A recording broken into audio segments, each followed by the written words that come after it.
Welcome to our US Briefing Show. Today, we're diving into some hot topics. First up, recent Ukrainian drone strikes against Russian bases have thrown a wrench into peace negotiations in Istanbul. Both sides are sticking to their hardline demands, and with the US's indecisiveness and sanctions hanging in the air, America's credibility is taking a hit.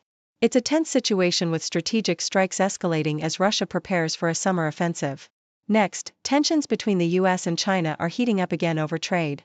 Despite a recent truce, China accuses the US of provoking new frictions, especially with restrictions on tech and visas.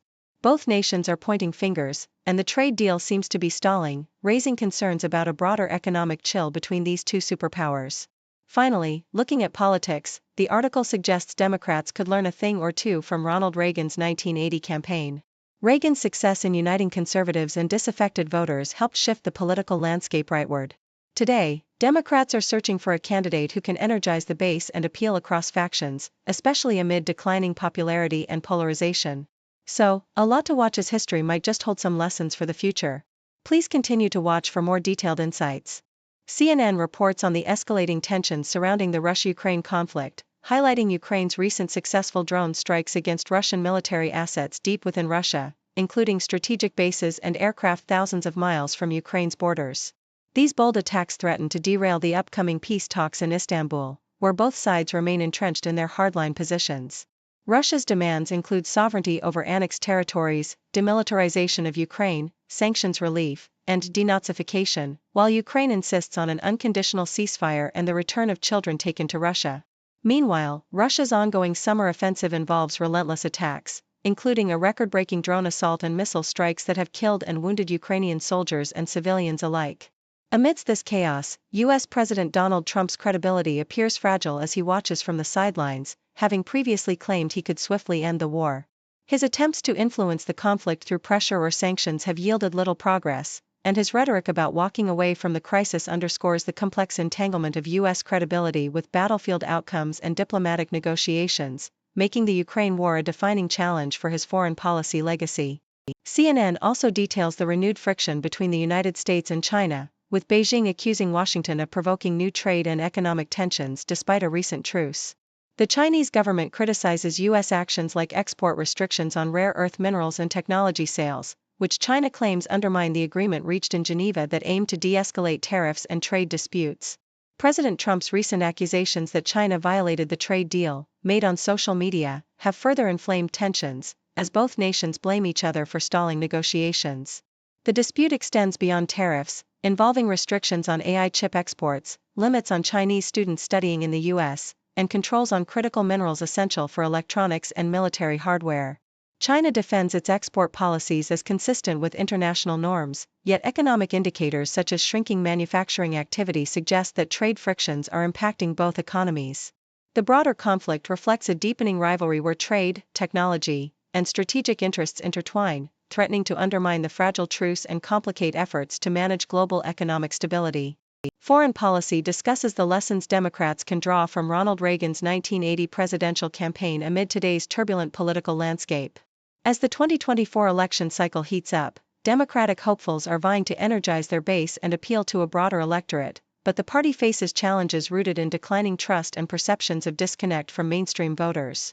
The article emphasizes Reagan's strategic mastery during a period of economic hardship and national crisis, where he connected with grassroots conservatives, evangelicals, and disaffected Democrats by championing anti-communism, reduced government, and tax cuts, an approach that galvanized a broad coalition and led to a decisive victory. Reagan's success lay in his ability to frame himself as an outsider, break from party establishment, and focus on issues that resonated with the American public's desire for strength and renewal. For Democrats in 2025, the key takeaway is the importance of selecting a candidate capable of uniting diverse factions, breaking free from party orthodoxy, and addressing core concerns like social justice, economic recovery, and national security, especially in an era marked by heightened polarization and media fragmentation. Reagan's example offers a blueprint for forging a coalition that can overcome electoral hurdles and restore confidence in leadership.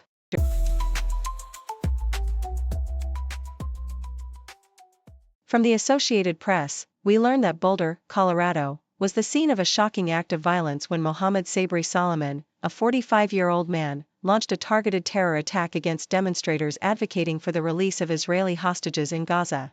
Armed with a makeshift flamethrower and incendiary devices, Solomon shouted, "Free Palestine," as he hurled fire and Molotov cocktails into the crowd, injuring 6 people aged between 67 and 88.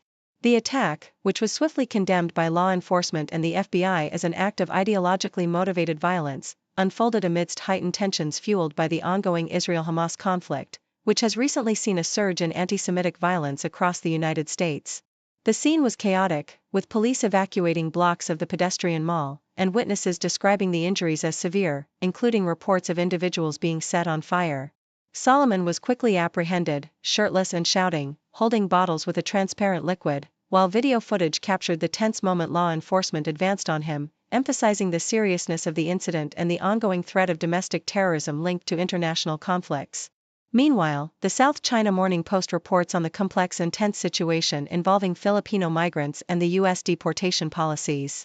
Llewellyn Dixon, a Philippines-born green card holder, was recently released after a federal judge in Tacoma, Washington, intervened in her case, which had seen her detained for 3 months by ICE. Her release was attributed to her strong character references, her long-standing residence in the U.S., and the fact that she had no recent convictions, highlighting the importance of community support and legal advocacy. This case shines a light on the broader context of the U.S.'s aggressive deportation efforts, which have targeted many undocumented and documented migrants, including Filipinos, amid fears of the largest mass deportation in American history. The Philippine government has expressed its firm stance against deporting Filipinos to third countries, insisting it will not permit such practices and urging greater diplomatic support to protect its nationals. The article also discusses the wider anxieties among Asian American communities, especially Filipinos, regarding their legal status and safety, amid policies that seem to threaten their stability and well-being, with some community members feeling increasingly vulnerable under the current U.S. immigration landscape. Finally, Nikkei Asia details Pakistan's strategic efforts to improve trade relations with the United States amid ongoing geopolitical tensions.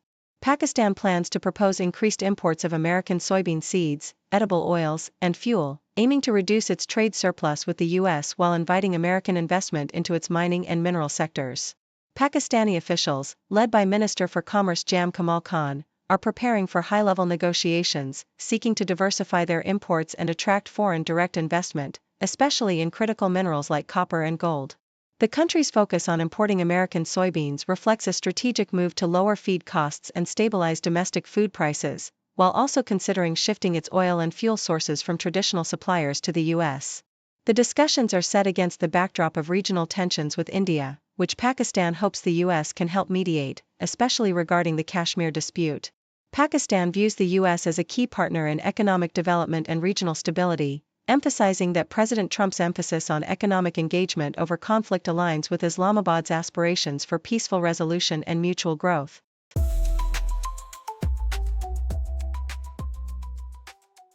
The Associated Press reports a harrowing incident at the Pearl Street Outdoor Mall in Boulder, Colorado, where law enforcement officials are investigating what they have classified as a targeted terror attack.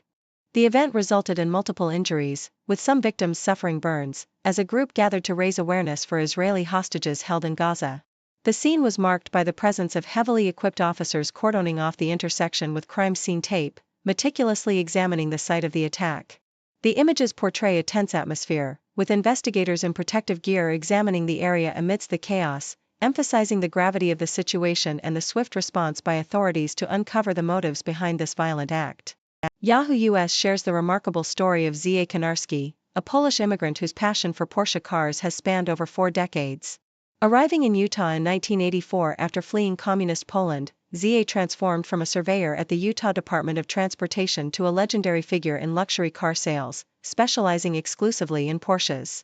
His deep love for the brand, rooted in his youth when he raced Porsches in Poland, fueled his relentless dedication to his craft.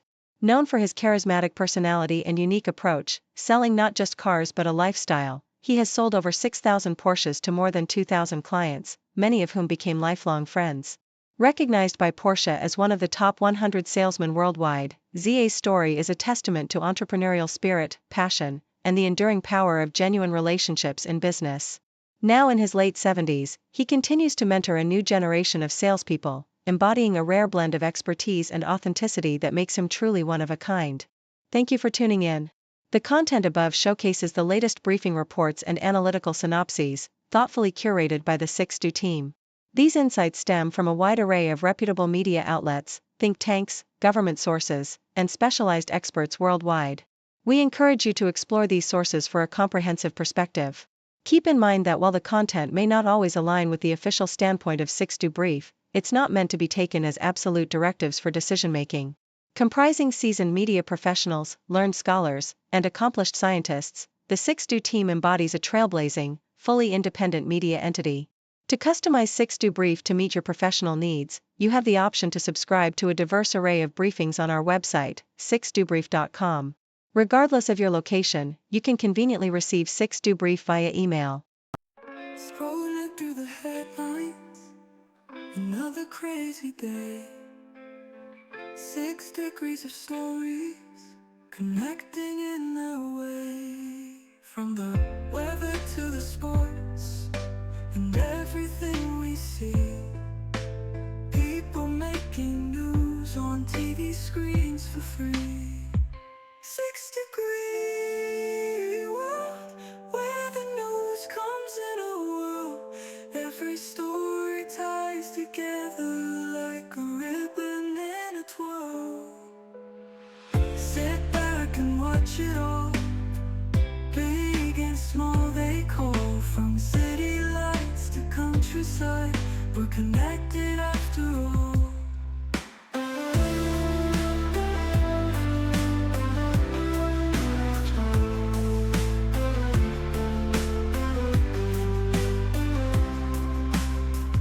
A laugh, a cry, a sigh, news is flying high. From city lights to countryside, we're connected after all.